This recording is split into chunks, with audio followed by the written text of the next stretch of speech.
Hi guys, welcome back. I am Vivek Singhal from tradingwithvivek.com। और आज हम बात करने वाले हैं अदानी विलमार के बारे में। अदानी विलमार का भी आईपीओ आया था कुछ टाइम पहले, लिस्ट हो चुका है। अदानी ग्रुप की एक फ्लैगशिप कंपनी है। This is FMCG company. अब जब एफएमसीजी की बात है तो यहाँ पर आगे तक का फ्यूचर क्या नजर आता है, इसके प्रोडक्ट्स क्या हैं और उनकी ग्रोथ क्या हो सकती है, वैल्यूएशन क्या है, बैलेंस शीट क्या कहती है, क्वार्टरली रिजल्ट्स क्या कहते हैं, we will discuss everything. Technical charts क्या कहते हैं, यहाँ पर सारी चीज डिस्कस करेंगे। वीडियो को ध्यान से समझना, क्योंकि जब चीजें सारी क्लैरिटी के साथ समझ में आती हैं then we have a conviction to hold on that stock for a longer period of time, जब तक हमारा टारगेट अचीव नहीं होता। एंड इवन हम उसको लंबे टाइम की ट्रेडिंग के लिए भी होल्ड कर सकते हैं। सबसे पहले यहाँ पर बिजनेस समझते हैं। जब हम बिजनेस समझते हैं तो हम कंपनी की वेबसाइट पर जाते हैं। कंपनी की वेबसाइट पर जाने का तरीका सिंपल सा है। यहाँ पर स्क्रीन डॉट इन के ऊपर जब हम क्लिक करते हैं तो ये यहाँ पर वेबसाइट का एड्रेस लिखा होता है। हमने क्लिक किया, ये यहाँ पर आ गई और these are the products of Adani Wilmar. अब ये प्रोडक्ट्स हैं क्या क्या, हम इसके ऊपर आर बिजनेस पर क्लिक करते हैं तो यहाँ पर डिटेल में यहाँ नीचे लिखा हुआ था। There are 3 categories basically, edible oils, food and FMCG and industrial essentials. तो यहाँ पर एडिबल ऑयल्स में सभी तरह के ऑयल ये लोग बनाते हैं। हम यहाँ पर क्लिक करके इसकी डिटेल में भी जा सकते हैं मोर करके। तो यहाँ पर सनफ्लावर ऑयल, सोया हेल्थ और काची घानी, तो यहाँ पर सारे ही जितने भी तरह के एडिबल ऑयल्स हैं सारे के सारे आते हैं। मार्केट में नंबर 1 पोजीशन बनाकर इन्होंने अपनी रखी हुई है। तो एक ये इनका मेन सेगमेंट है। जो इनका सेकंड सेगमेंट है, अगर हम वापस जाएं फूड एंड एफएमसीजी, इसके ऊपर क्लिक करते हैं तो यहाँ पर निकल कर आता है जैसे खिचड़ी है, शुगर है और यहाँ पर बेसन है और बेसन से रिलेटेड चीजें हैं बेसिकली। एंड यहाँ पर soya chunks, African peri peri, arhar dal and maida and biryani special. तो इस तरह के सारे प्रोडक्ट्स हैं जिनसे जो हमारी डेली लाइफ में यूज होते हैं। सो 5 मिनट सोया चंकीज है, मीन्स फटाफट क्विकली हम इसको बनाकर खा सकते हैं। पल्सेस हैं, पोहा है और बाकी भी प्रोडक्ट्स हैं जो जो जिस तरह के प्रोडक्ट्स यहाँ पर हिंदुस्तान यूनिलीवर बनाती है। तो ये एक इंपॉर्टेंट पॉइंट है। जैसे इन्होंने सोप्स अपनी निकाली हैं और hand sanitiser and hand wash इन्होंने निकाला है। तो इससे क्या पता चलता है, बेसिकली यहाँ इंपॉर्टेंस सिर्फ और सिर्फ इन दो प्रोडक्ट्स की नहीं है कि सिर्फ सॉप निकाली और इन्होंने हैंड वॉश निकाला। इससे आगे तक की जर्नी का पता चलता है कि कंपनी चाहती क्या है। यहां पर कंपनी चाहती है इस पूरे सेगमेंट को कैप्चर करना और इसी तरीके से इसमें बिगनिंग की जाती है। दूसरा, यहां पर अगर हम पोहा की बात करें तो ये किस तरह का प्रोडक्ट है, ये इस तरह का प्रोडक्ट है जैसे आईटीसी बनाती है, जैसे नेस्ले बनाती है मैगी टाइप से। और पल्सेस किस तरह के प्रोडक्ट है, जैसे टाटा कंज्यूमर बनाती है। तो यहां पर सारे ही सेगमेंट्स हमें देखने को मिलते हैं। साथ में हमने यहां पर बात की इसके अलावा क्या करते हैं, इसके अलावा ये एडिबल ऑयल्स भी बनाते हैं। अब यहां पर जैसे राइस हैं तो इनके राइस की पूरी कैटेगरी इन्होंने निकाली हुई है। तो ये एक सारे ही सेगमेंट्स को कवर कर रहे हैं। Soya chunks, high on protein, बेसन एंड सत्तू, और उसके बाद में पल्सेस, जितनी भी सारी यहां पर दालें हैं, खिचड़ी से रिलेटेड जो दालें और मिक्सचर्स हैं, व्हीट फ्लोर्स हैं, शुगर है एंड उसके बाद में सोया चंकीज, पोहा, सोप और detergent means the hand wash and यहाँ पर हैंड सैनिटाइजर। तो यहाँ एक कंप्लीट रेंज, एक एक करके प्रोडक्ट्स यहाँ पर लॉन्च होते जाएंगे और हम देखेंगे शायद जितने प्रोडक्ट्स, जिस तरह के प्रोडक्ट्स यहाँ पर हिंदुस्तान यूनिलीवर ने, आईटीसी ने, इन्होंने और नेस्ले ने यहाँ पर लॉन्च किए हुए हैं, उस तरह के प्रोडक्ट्स ये भी धीरे धीरे यहाँ पर निकालते चले जाएंगे। तो ये एक हाई ग्रोथ वाला बिजनेस है।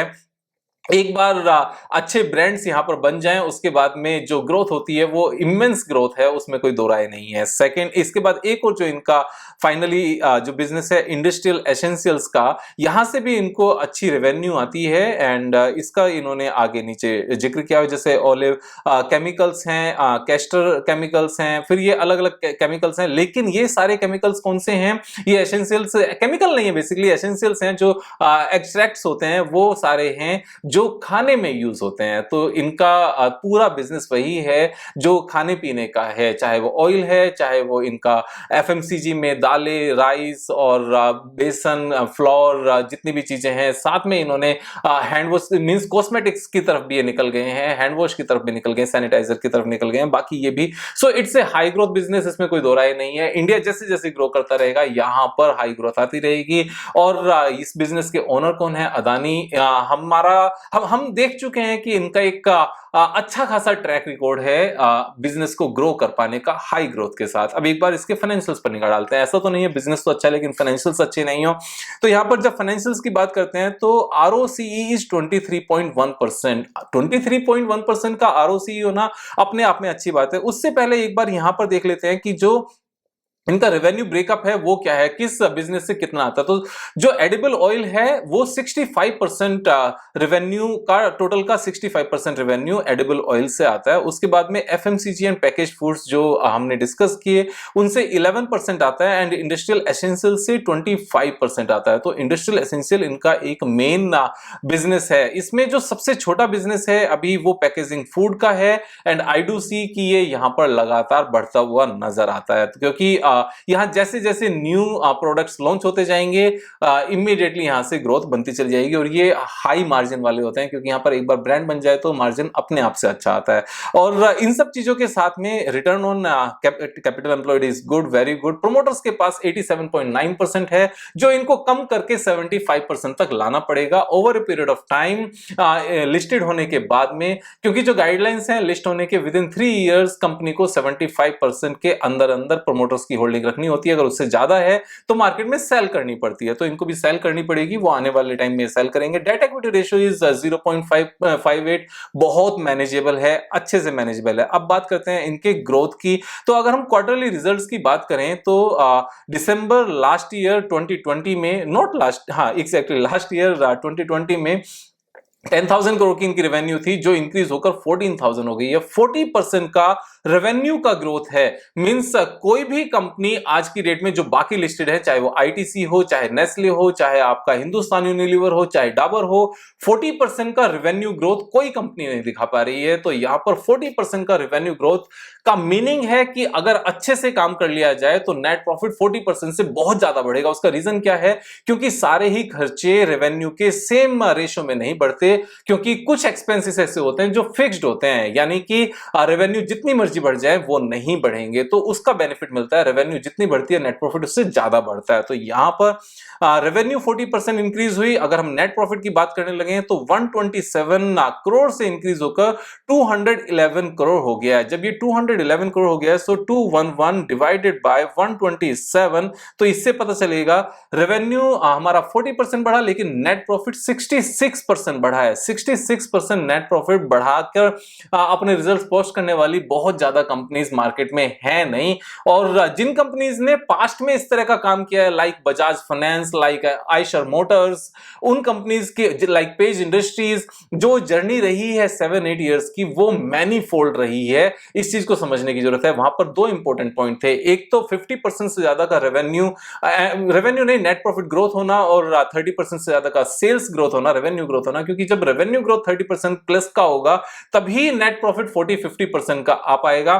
तो एक तो ये पैरामीटर, दूसरा उस पर्टिकुलर सेगमेंट में बहुत ज्यादा ग्रोथ का बिजनेस स्कोप होना, फ्यूचर प्रोस्पेक्ट होना। तो यहां पर दोनों चीजें मुझे नजर आती हैं अदानी विल्मार में। जो प्रोडक्ट्स हैं उनमें भी बहुत ज्यादा ग्रोथ नजर आती है एंड जो रिजल्ट्स हैं वो इस चीज को यहां पर प्रूव करते हैं। उसके बाद में अगर प्रॉफिट एंड लॉस स्टेटमेंट की बात करने लगे ईयरली बेसिस पर, तो मार्च 2020 में इसलिए ग्रोथ नहीं आई क्योंकि पेंडेमिक था और नेट प्रॉफिट में, लेकिन उस चीज के बावजूद भी यहां पर ये अच्छी ग्रोथ लेकर आ पाए और इस बार तो बहुत ही अच्छी ग्रोथ है। अब आप ये चीज देखो कि within 2 years they are able to make their net profit double, और जबकि इस बीच में पूरा पेंडेमिक होकर निकला है। पेंडेमिक होकर निकलने के बाद भी अपने प्रॉफिट को ऑलमोस्ट डबल कर पाए हैं। So this is a good sign, means these are good numbers, good नहीं वेरी गुड, ग्रेट नंबर्स। और बैलेंस शीट की बात करने लगे तो बैलेंस शीट में हम देखते हैं कि रिजर्व 1997 करोड़ से बढ़कर 3184 हो गया, यानी कि एक्चुअल में यहां पर ग्रोथ आई है। बोरोइंग सेम है, इनको और ज्यादा बोरो करने की जरूरत नहीं पड़ी। जो इन्होंने बोरो किया था मार्च 2020 में उसको इन्होंने रिपे कर दिया। अब ये जो रिपे करना होता है ना किसी भी बैलेंस शीट में, जब भी आप बोरोइंग कम होते हुए देखोगे समझ लेना यहाँ पर मैनेजमेंट अपनी बैलेंस शीट को हेल्दी रखना चाहती है, यहाँ पर वो रिस्क को कम करना चाहती है। ये पॉजिटिव साइंस हैं बिजनेस अच्छे होने के साथ साथ ही साथ मैनेजमेंट का माइंडसेट भी बताती है, उसकी इंटेंशन भी बताती है, क्योंकि जितने भी फ्रॉड्स होते हैं वो बोरोइंग बढ़ाकर होते हैं, बोरोइंग कम करके नहीं होते हैं। यहां पर हम फिक्स्ड एसेट्स की बात करने लगे तो जो इनकी फिक्स्ड एसेट्स 3000 करोड़ थी वो बढ़कर 3700 करोड़ हो गई, और साथ में अभी यहां पर 500 करोड़ का CWIP भी है। मींस ये capacity under operation under installation है, और जैसे ही इंस्टॉल होगा it will become the part of fixed assets, और यहां पर इनकी कैपेसिटी और ज्यादा इंक्रीज हो जाएगी। तो यहां पर कैपेसिटी इंक्रीज होगी यानी कि इनका जो रेवेन्यू है वो बढ़ेगा, साथ में वो नेट प्रॉफिट बढ़ेगा। Cash flow statement is very good. Again cash from operating activity, यानी कि जितना कमाते हैं उतना पैसा आता है। कहीं ऐसा नहीं है कि इन्होंने सेल तो कर दिया लेकिन पैसा नहीं आया, वैसी बात नहीं है। उसके बाद में शेयर होल्डिंग पैटर्न, यहां पर शेयर होल्डिंग पैटर्न इन्होंने नहीं दिखाया है, लेकिन अगर हम गूगल पर सर्च करने लगे सीधा सीधा Adani Wilmar share holding pattern, यहां पर शेयर होल्डिंग पैटर्न अगर हम देखें, क्लिक करते हैं तो ये निकल कर आ जाता है। और अगर हम इसको डिटेल में देखें तो आज की डेट में क्या सिचुएशन है, जो प्रोमोटर्स हैं यानी कि अदानी ग्रुप है उनके पास 43.97% है, एंड फॉरेन प्रोमोटर्स जो विलमार है, because this is a joint venture between two group, one is Wilmar group जो एग्रो प्रोडक्ट्स में जिनको महारत हासिल है, जो वर्ल्ड लीडर्स हैं, और सेकंड यहां पर अदानी मेन है, उसके बाद में दोनों के पास यहां पर इक्वल है। तो 43.97 एंड 43.97 यानी कि 83.9 के आसपास की हिस्सेदारी प्रोमोटर्स के पास है, दोनों की मिलाकर, जो फॉरेन प्रोमोटर्स हैं जो इंडियन प्रोमोटर्स, दोनों को मिलाकर। एफआईआई के पास 2.89 है, एंड जनरल पब्लिक के पास यहां पर 6.35% है। जनरल पब्लिक के पास बहुत छोटा सा हिस्सा है यहां पर, बाकी सारा का सारा इंस्टीट्यूशंस के पास एंड प्रोमोटर्स के पास है। So again company is in strong hands. यहां पर ये फाइनेंशियल्स हमारे डिस्कस हो गए। अब बात करते हैं यहां पर टेक्निकल चार्ट की। टेक्निकल चार्ट को लेकर अभी बहुत ज्यादा कुछ है नहीं, क्योंकि स्टॉक हाल फिलहाल में ही लिस्ट हुआ है, और यहां पर एक जो चीज समझने की है, this stock is in range now because of market conditions as well.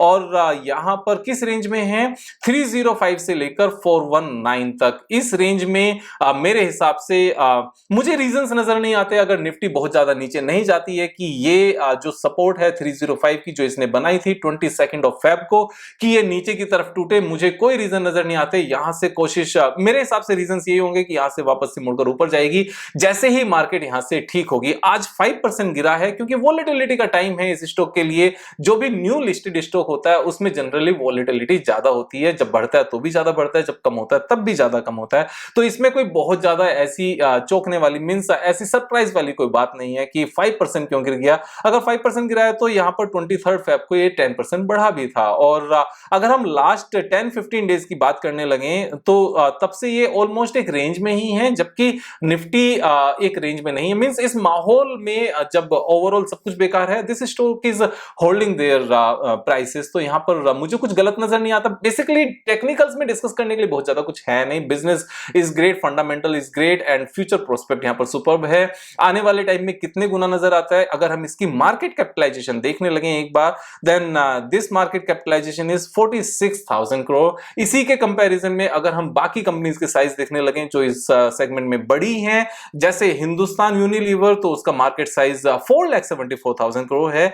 यानी कि अगर अगले 10 साल में ये अदानी विलमार जो आज की डेट में हिंदुस्तान यूनिलीवर है, जो साइज उसका है, अगर उतना भी हो जाता है विद हाई ग्रोथ, तो भी 10 गुना तो यहां से 10 साल में ऐसे हो सकती है। एंड एक बार हमें कोई ऐसा स्टॉक मिल जाए जिसका अगले 10 साल में 10 गुना होने का पोटेंशियल हो, तो उसमें सिर्फ एक ही स्ट्रेटजी अपनाई जाती है, नो स्टॉप लॉस स्ट्रेटजी। और फर्दर बाइंग के लिए क्या करना चाहिए, जब भी नीचे आए किसी पर्टिकुलर सेटअप के बेस पर, इंडिकेटर के बेस पर, या फिर यहां पर प्राइस एक्शन के बेस पर अपनी पोजीशंस को फर्दर ऐड करते जाओ। अब बात ही आती है फर्दर ऐड करने के लिए पैसे कहां से आएंगे, सैलरी अच्छी कमाओ, उसमें से सेविंग करो, मार्केट में लगाओ। अगर अपना जॉब है, अपना बिजनेस है, सेल्फ एम्प्लॉयड है, वहां से पैसे कमाओ और सेव करो, मार्केट में लगाओ, तो पैसे लगातार आते रहते हैं। Because we are not full time trader here. अगर फुल टाइम ट्रेडर है तो उनके पास अपनी अपनी अपॉर्चुनिटीज हैं, अपनी स्ट्रेटजीज हैं, अपने टेक्निकल इंडिकेटर्स हैं, वो अपने हिसाब से काम करते हैं। मैं मैं यहाँ पर जॉब के साथ में अपने फुल टाइम अदर वर्क के साथ में इस काम को करके यहाँ पर 30-40-50% कैसे कमाया जाए मार्केट के साथ, मीन्स मार्केट को इस मार्केट में रहकर अगले 20-30 साल में सुपर रिच कैसे बनाया जाए अपने आप को, उसकी बात कर रहा हूं। तो यहाँ पर दोस्तों के साथ शेयर भी करना है, सीखना है, सारी चीजों को समझना है, डिटेल में जाना है और उसके बाद में कन्विक्शन के साथ होल्ड करके बैठना है। कल फिर मिलेंगे एक नई वीडियो के साथ, तब तक मजे करो यार। Thank you so much, have a nice day.